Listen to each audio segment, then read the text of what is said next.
Good morning students. आज हम परिमेय संख्याओं का वीडियो नंबर 5 जो है उसे डिस्कस करने वाले हैं।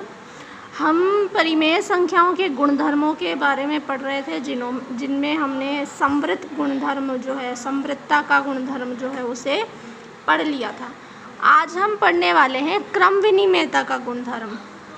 ठीक है, चारों संक्रियाओं योग, व्यवकलन, गुणन और भाग चारों पर क्रम विनिमेयता हम चेक करेंगे कि परिमेय संख्याओं के लिए क्रम विनिमेयता किस पे है और किस पे नहीं है।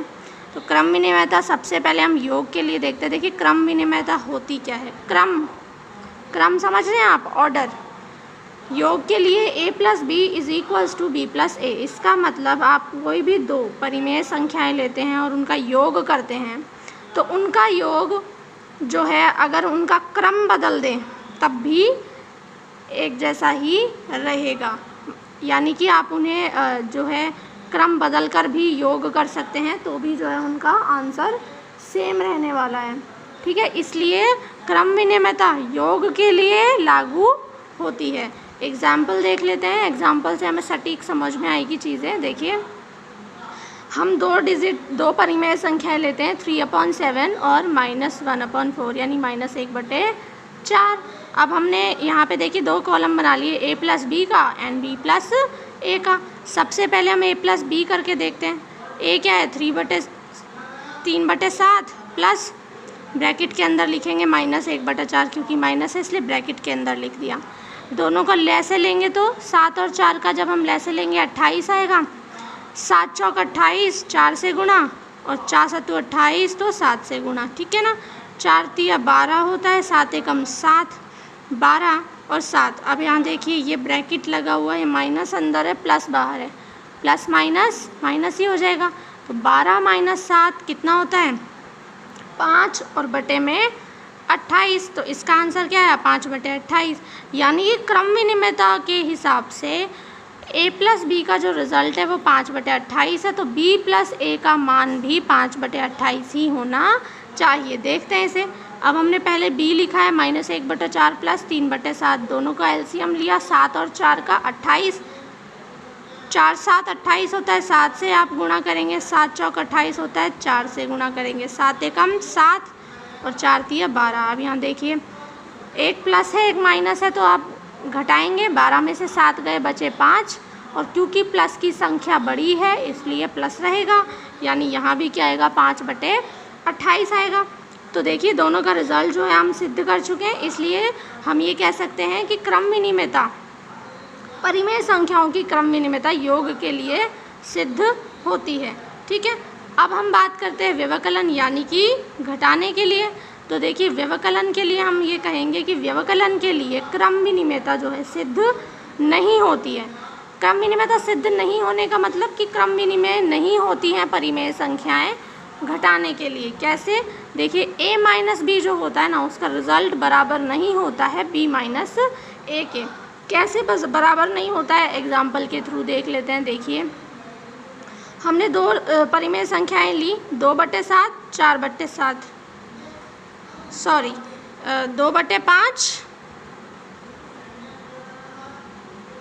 और 4/7। अब a-b करना है तो 2/5 - 4/7 करेंगे हम। 5 और 7 का एलसीएम आएगा 35 और 35 एलसीएम आने के बाद आप यहाँ देखिए 5 7 35 होता है तो यहाँ आप 7 से गुणा करेंगे और 7 पंजे 35 होता है तो 5 यहाँ पे लगाएंगे।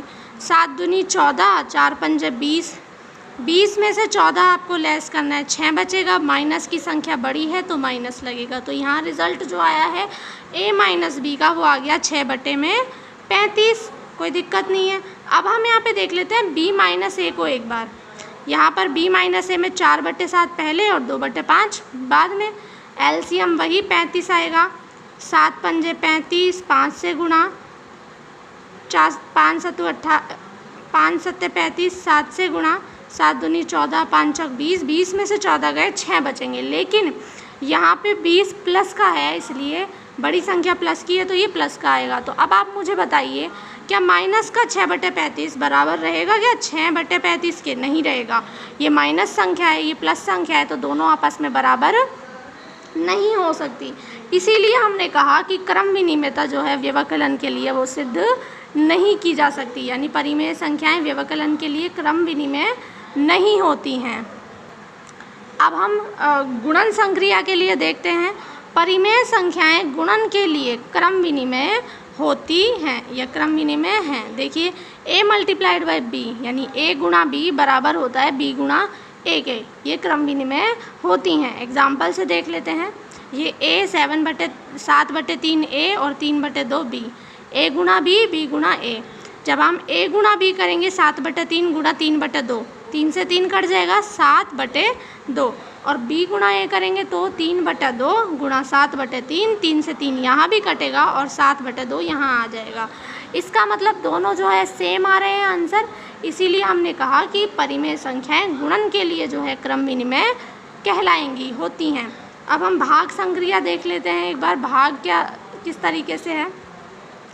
परिमेय संख्याओं के लिए भाग क्रम विनिमेय नहीं होता है।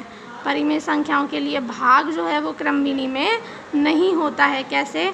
अगर आप a को जो है भाग लगाएंगी b से तो उसका रिज़ल्ट बराबर नहीं आएगा जब आप b को भाग लगाएंगे a से। ठीक है, इसके लिए भी हम इसे भी एग्जाम्पल के थ्रू ही बेटर तरीके से समझ सकते हैं। देखिए 2 हमने डिजिट्स ले ली, 7/3, 14/3। ठीक है, अब हम इन दोनों संख्याओं को आपस में भाग लगा रहे हैं। ठीक है, a की जगह 7/3 भाग b की जगह 14/3। अब हम भाग किस तरह से यूज़ करते हैं, भाग को गुणा में बदलते हैं और पीछे वाली संख्या को व्युत्क्रम कर देते हैं, 3 ऊपर 14 नीचे। उसी तरह से किया तो 3 से 3 कट गया, और देखिए 7 और 14 भी आपस में कट जाएंगे। कैसे कटेंगे? 7 एकम 7 और 7 दूनी 14, तो ऊपर रह गया 1 और नीचे रह गया 2। तो यहाँ आंसर कितना बना आपका? 1/2 आंसर बना। जब आप इसे उल्टा करते हैं यानी 14/3 में भाग आप लगाएंगे 7/3 का, तो 14/3 गुणा की जगह आपने भाग की जगह आपने गुणा किया, इसे उल्टा करेंगे 3 ऊपर जाएगा 7 नीचे आएगा, आ गया। 3 से 3 कट जाएगा और 14 और 7 यहाँ भी कटेंगे, 7 एकम 7 और 7 दूनी 14। तो देखिए ऊपर रह जाएगा 2 और नीचे रह जाएगा 1। तो इस तरह से ये तो आता है 2 और ये आता है 1/2। तो 1/2 और 2 जो होते हैं आपस में बराबर नहीं होते, इसलिए हमने कहा था कि भाग संक्रिया के लिए क्रम विनिमेयता नहीं सिद्ध की जा सकती है। तो हमने क्रम विनिमेयता के गुणधर्म के बारे में पढ़ा कि क्रम विनिमेयता जो होती है योग और गुणन के लिए संतुष्ट करती है और व्यवकलन और भाग के लिए नहीं, यानी व्यवकलन और भाग के लिए परिमेय संख्याएं जो हैं वो क्रम विनिमेय नहीं होती है। अगला गुणधर्म हम अगली क्लास में पढ़ेंगे, तब तक के लिए आप CW में इन्हें कीजिए। इसके अलावा बुक के एग्जाम्पल्स भी कीजिए, एक्सरसाइज के भी आप क्वेश्चंस करने की कोशिश कीजिए। पढ़ते रहिए, प्रैक्टिस करते रहिए और सेफ रहिए। Thank you.